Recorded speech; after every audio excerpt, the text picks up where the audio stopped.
Welcome to commerce education online.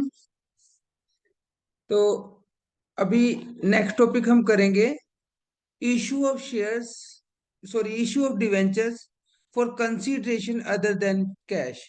ये हमने shares में भी टॉपिक किया था। जब हम कैश या बैंक से पेमेंट ना लेके कोई एसेट्स खरीदते हैं या कोई सर्विसेज लेते हैं, उसके बदले डिवेंचर इशू कर देते हैं।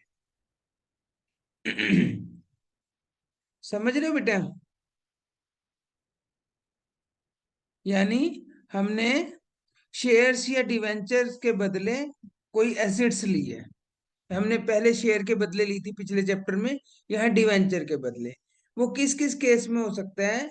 जैसे जस्ट लाइक शेयर डिवेंचर में also be issued for consideration other than cash in the following circumstances. First is issue of debentures to promoters. Promoters is the are the persons who promotes the company, जो company को promote करते हैं, जिनके दिमाग में idea आता है company बनाने का। तो उनकी सर्विसेज के बदले कई बार हम उनको कंपनी के डिवेंचर इशू कर सकते हैं। प्रमोटर्स ऑफ द कंपनी में be issued debentures in the company for the services rendered by them, क्योंकि आफ्टर ऑल कंपनी सारी उन्होंने ही बना के दी है। सारा कंपनी का स्ट्रक्चर आपने 11th में पढ़ा होगा, प्रमोटर ही करता है सारा काम। तो इसको हम इनकॉर्पोरेशन कॉस्ट के नाम से बोलते हैं, या फॉर्मेशन एक्सपेंसेस टू डिवेंचर, क्योंकि जब इशू करेंगे तो बैंक टू डिवेंचर। अब क्या करेंगे? Incorporation cost to debenture. समझ आ गई? मेरी आवाज आ रही है सभी को? Yes sir. सर दूसरा है issue of debenture to underwriter. Underwriter कौन होते हैं? ये ब्रोकर होते हैं जो कंपनी के शेयर या डिवेंचर कमीशन पे बिकवाते हैं।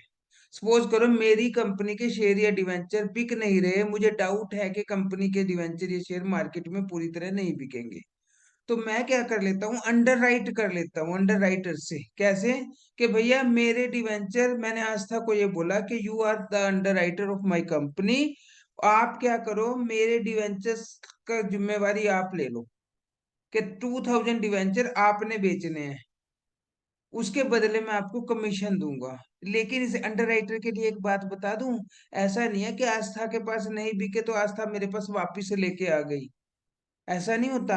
अंडर राइट का मतलब क्या होता है? कि आपको ही लेने हैं वो। फिर आपने मेरे साथ कंडीशन रखी है कि मुझे कमीशन दे दो, मैं बिकवा दूंगी, अगर अगर नहीं बिके तब मैं खरीदूंगी वो। तो अंडर राइटिंग कमीशन इसको मिलेगी, इनको मिलेगी। तो आस्था को जो अंडर राइटिंग कमीशन मिलेगी वो मेरी कंपनी का एक्सपेंडिचर होगा।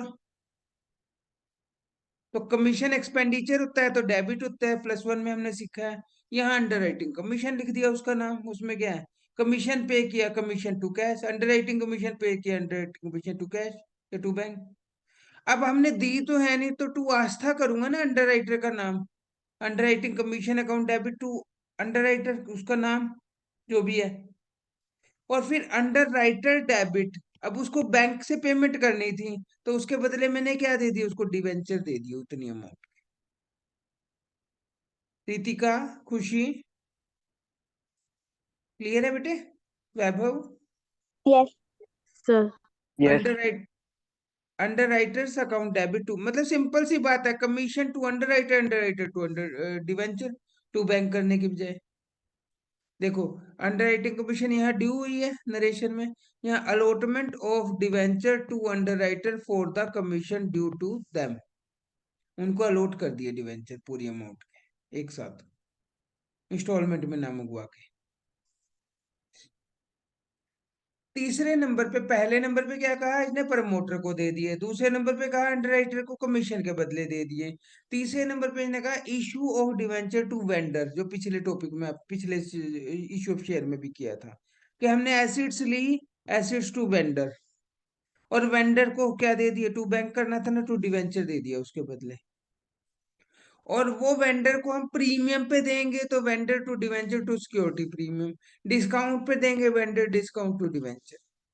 ये तो हमने पिछले क्वेश्चन में भी किए थे, पिछले चैप्टर में भी किया था। Issue of shares consideration other than in cash. अब एग्जाम्पल नंबर फोर्थ पढ़ेंगे हम।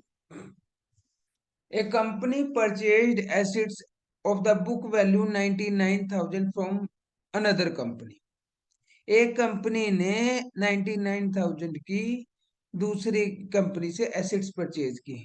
It was agreed that the purchase consideration be paid by issuing 11% of 100 each.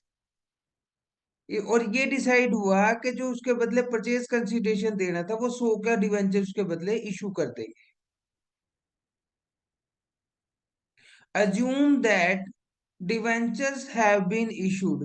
अब तीन केस दिए, अगर 100 वाला डिवेंचर 100 में ही दे देती है कंपनी उसको, तब क्या एंट्री होगी? अगर 100 वाला डिवेंचर उसको 10% डिस्काउंट यानी 90 में देती है, अगर 100 वाला डिवेंचर उसको 110 में देती है, तब क्या एंट्री होगी? यहां हमें यह निकालना है कि नंबर ऑफ डिवेंचर इशूड कितने हुए हैं। इसके लिए मैंने पिछले चैप्टर में भी बताया था आपको, कैसे लिखेंगे? Amount payable to vendor, vendor को कितना पैसा देना है, divided by issued price of each debenture. एक डिवेंचर का क्या प्राइस है? सपोज करो 99,000 देने थे यहाँ, और एक डिवेंचर का 100 रुपये, 100 पहला केस है 100 रुपये में दिया, तो इसका मतलब 900 डिवेंचर दिए यहाँ। 99,000 अगर देने थे तो 990 डिवेंचर दिए।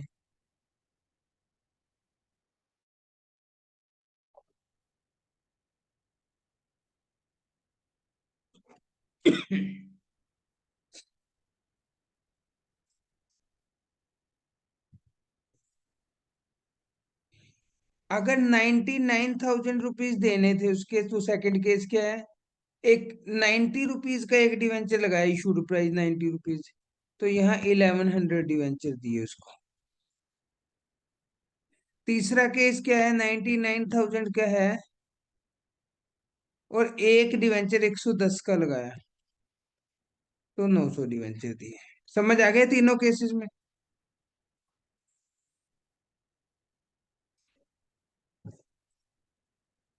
यस नीतिका। सर। हाँ जी। अब देखो, सबसे पहले एसिड्स परचेज की, sundry assets account debit to vendor 99,000।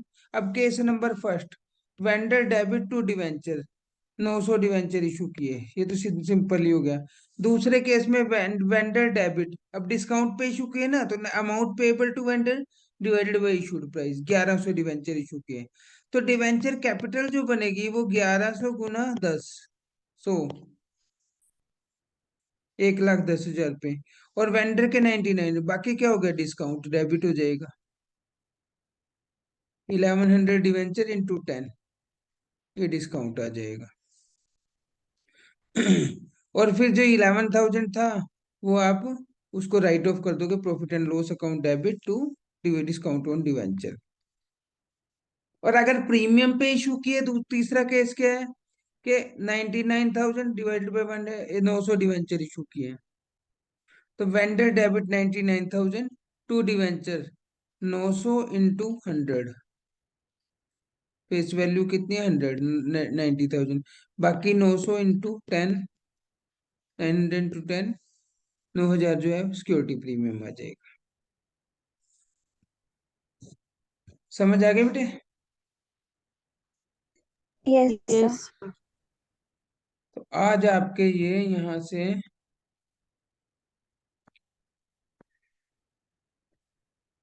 12 तक हो जाएंगे।